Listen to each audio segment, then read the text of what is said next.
नमस्कार बच्चों, आज अपन पढ़ रहे हैं फिजिकल केमिस्ट्री है पेपर 3। इसका फर्स्ट वीडियो में अपन ने पढ़ा था कि गैसेस क्या होती हैं, गैसों में कौन कौन से गुण होते हैं, गैसें कितनी प्रकार की होती है, आदर्श गैसें और रियल गैसें, आदर्श गैसें कौन सी होती है और रियल गैसें कौन सी होती है। तो पदार्थ की अवस्थाओं के बारे में अपने एक सामान्य परिचय का अध्ययन किया था। आज अपन पढ़ेंगे आदर्श गैसों को व्यक्त करने के लिए अलग अलग वैज्ञानिकों ने अलग अलग नियम दिए, उनका अपन एक एक करके और डिटेल से अध्ययन करेंगे। सबसे पहले मैं बात करूं बोयल का नियम। बोयल का नियम जिसको कहते हैं बोयल्स लॉ, बोयल का नियम। बोयल वैज्ञानिक का नाम है।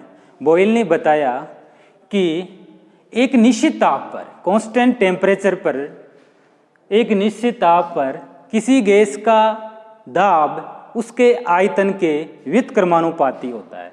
अर्थात बोयल ने यह कहा कि तापमान क्या है, कांस्टेंट है, निश्चित है। तापमान कांस्टेंट, निश्चित ताप पर, निश्चित ताप पर किसी भी गैस का दाब, प्रेशर P उसके आयतन के इनवर्स प्रोपोर्शनल होता है।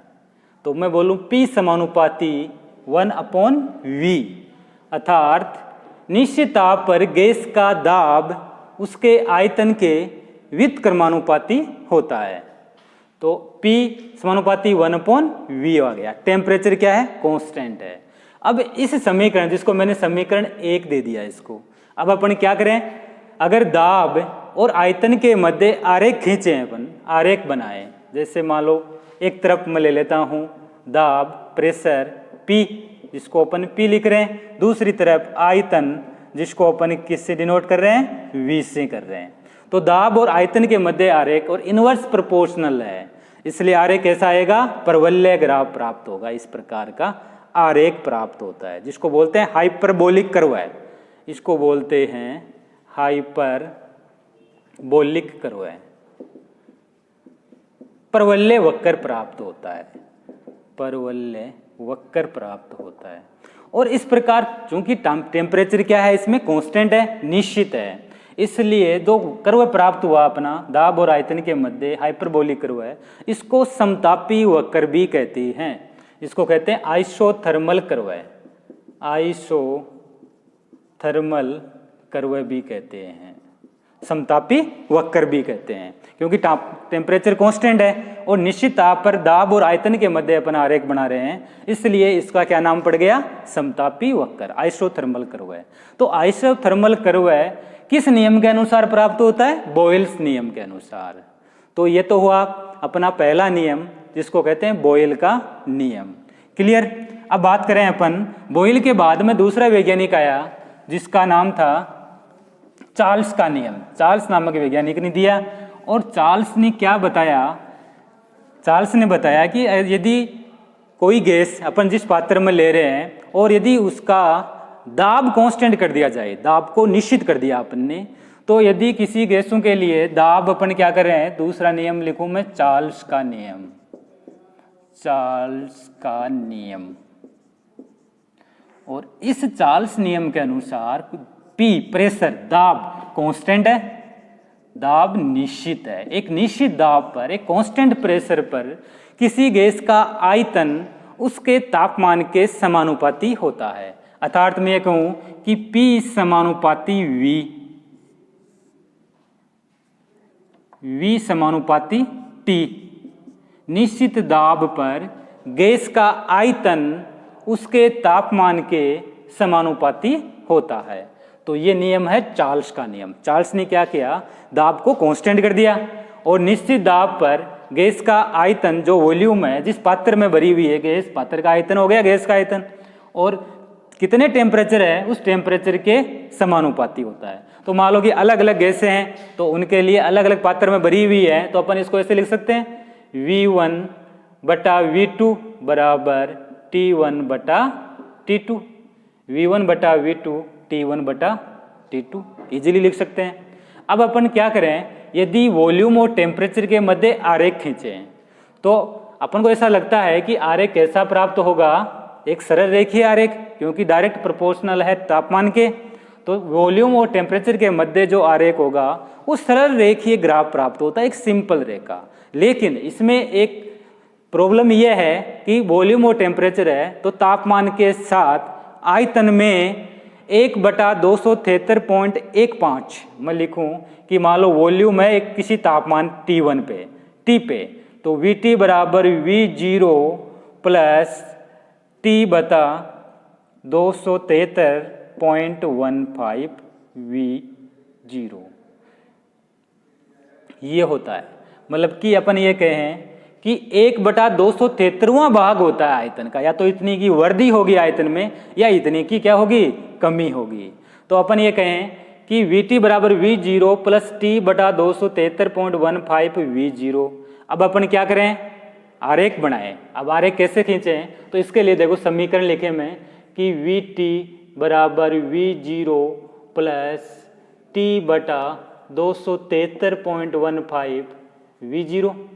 V0 के अंदर अपन ने 1/273वां भाग ऐड कर दिया। अब इसके लिए अपन आरेख खींचें, एक सिंपल ग्राफ बनाएं। तो देखो कैसे प्राप्त होता है। एक तरफ अपन ले लेते हैं वॉल्यूम आयतन, इधर तो ले लिया अपन ने आयतन, और दूसरी तरफ अपन ले लेते हैं टेम्परेचर तापमान, जिसको अपन T से लिख रहे हैं, वॉल्यूम को V से लिख रहे हैं। तो वॉल्यूम और इसके मध्य आरेख बनाएं तो एक इस प्रकार का कर्व प्राप्त होता है, सीधी रेखा। लेकिन वो जीरो से प्रारंभ नहीं होगी, क्योंकि मान लो कि अपन ने लिया इसको y बराबर इसको बोल दो mx और प्लस c। तो एक मैथमेटिक्स में समीकरण होती है y बराबर mx प्लस c, जहाँ m है वो दर्शाता है स्लोप को, ढाल। तो इस कर्व का जो T टेम्परेचर हो गया, एक तरफ आयतन V हो गया, और जो ये बीच में भाग बचा है अंतःखंड, जिसको बोलते हैं इंटरसेप्ट अंतःखंड, और ये तो हो गया V0। और ये जो भाग बचा इसका, मान लो इसका स्लोप निकालें अपन, इसका जो स्लोप है इस प्रकार से अपन स्लोप निकालें, ढाल जिसको बोलते हैं स्लोप, या m, या स्लोप को अपन क्या लिखते हैं, tan थीटा से भी लिखते हैं। तो tan थीटा बराबर क्या हो जाएगा, tan थीटा बराबर कितना बचा, V0/273.15। तो चार्ल्स के नियम के अनुसार जो स्लोप प्राप्त होता है वो V0/273.15 प्राप्त होता है। तो ये चार्ल्स ने बताया। सिंपल भाई, वॉल्यूम है टेम्परेचर के समानुपाती होता है कांस्टेंट दाब पे, निश्चित दाब पर किसी गैस का आयतन तापमान के समानुपाती। इसको मैंने समीकरण 2 दे दिया। इसके बाद थर्ड वैज्ञानिक आया, जिसको कहते हैं गै-लुसैक का नियम।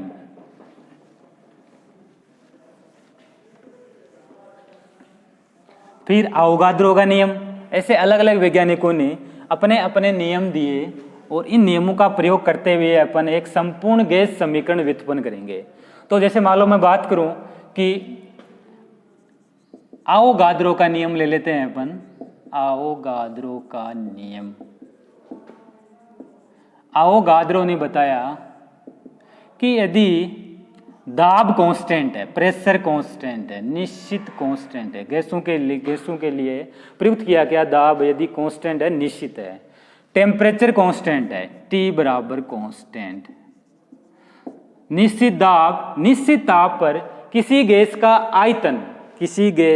आयतन उसके गैस के अणुओं की संख्या के समानुपाती होता है। तो मैं लिखूं किसी गैस का आयतन उस गैस के अणुओं की संख्या के, तो V समानुपाती N हो गया।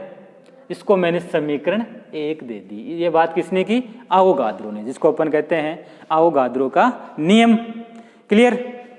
अब अपन बात करें कि V समानुपाती N है। यहाँ पे जो N है यह है अणुओं की संख्या, गैस के कितने अणु हैं वो अणुओं की संख्या को रिप्रेजेंट करता है।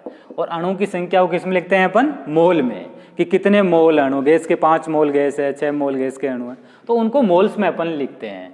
अब अपने पास 3 समीकरण प्राप्त हुई, चार्ल्स के नियम के अनुसार, बॉयल के नियम के अनुसार और अवोगाद्रो नियम के अनुसार। अब इन तीनों समीकरणों का प्रयोग करते हुए अपन सामान्य गैस समीकरण व्युत्पन्न करेंगे। तो मैं लिखूं सामान्य गैस समीकरण। सामान्य गैस समीकरण। तो बहुत सिंपल इजीली अपन सामान्य गैस समीकरण व्युत्पन्न करेंगे। तो चार्ल्स के नियम, सबसे पहले अपना बॉयल का नियम था, अपन ने पढ़ा बॉयल के नियम से। बॉयल ने क्या बताया था कि तापमान कांस्टेंट है तो गैस का दाब उसके आयतन के व्युत्क्रमानुपाती होता है। तो मैं लिखूं P1/V, ये समीकरण 1 थी, अपन ने अभी जस्ट लिखा। फिर दूसरा चार्ल्स, तो चार्ल्स के नियम से अपन बात करें चार्ल्स से, चार्ल्स ने क्या कहा था, दाब कांस्टेंट है, बॉयल के अनुसार तो टेम्परेचर कांस्टेंट था, तापमान कांस्टेंट है। चार्ल्स के अनुसार दाब कांस्टेंट है तो P कांस्टेंट, दाब निश्चित है। तो निश्चित दाब पर गैस का आयतन उसके तापमान के समानुपाती है, V समानुपाती T। ये बात किसने की, चार्ल्स ने। इसको मैंने समीकरण 2 दे दिया। और थर्ड समीकरण अपनी कौन सी थी, अवोगाद्रो नियम के अनुसार। तो अवोगाद्रो नियम के अनुसार तो अवोगाद्रो ने ये बताया कि V समानुपाती क्या है, V समानुपाती N है। इसको मैंने समीकरण 3 दे दिया।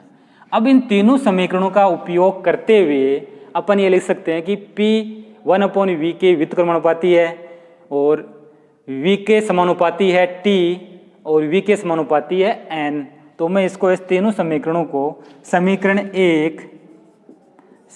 1, 2 व 3 का उपयोग करते हुए, समीकरण 1, 2, 3 से, तो इसको कैसे लिख सकते हैं, PV समानुपाती T। तो इससे देखो PV समानुपाती T, प्रेशर है इसके आयतन के व्युत्क्रमानुपाती है, आयतन है टेम्परेचर के समानुपाती है, तो आयतन टेम्परेचर के क्या हो गया, समानुपाती हो गया। हाँ, तो अपन ने P समानुपाती 1/V, V समानुपाती T और V समानुपाती N, तीनों समीकरणों का उपयोग करते हैं अपन। तो समीकरण 1, 2 व 3 से तो अपन को क्या प्राप्त हो गया, PV समानुपाती T हो गया। और जब समानुपाती स्थिरांक, समानुपाती चिन्ह अपन हटाते हैं तो कोई ना कोई स्थिरांक आता है। तो मैं लिखूं PV = RT, इसको कहते हैं सामान्य गैस समीकरण, PV = RT। यहाँ पे जो अपन ने R लिया ये होता है सार्वत्रिक गैस स्थिरांक और T तापमान है। तो एक ये स्थिरांक आ गया, जैसे समानुपाती हटाया अपन ने स्थिरांक, जिसको R को बोलते हैं सार्वत्रिक गैस स्थिरांक, सार्वत्रिक गैस स्थिरांक। इस प्रकार अपन एक सामान्य गैस समीकरण व्युत्पन्न कर सकते हैं। Thank you. नेक्स्ट पढ़ेंगे नेक्स्ट वीडियो में।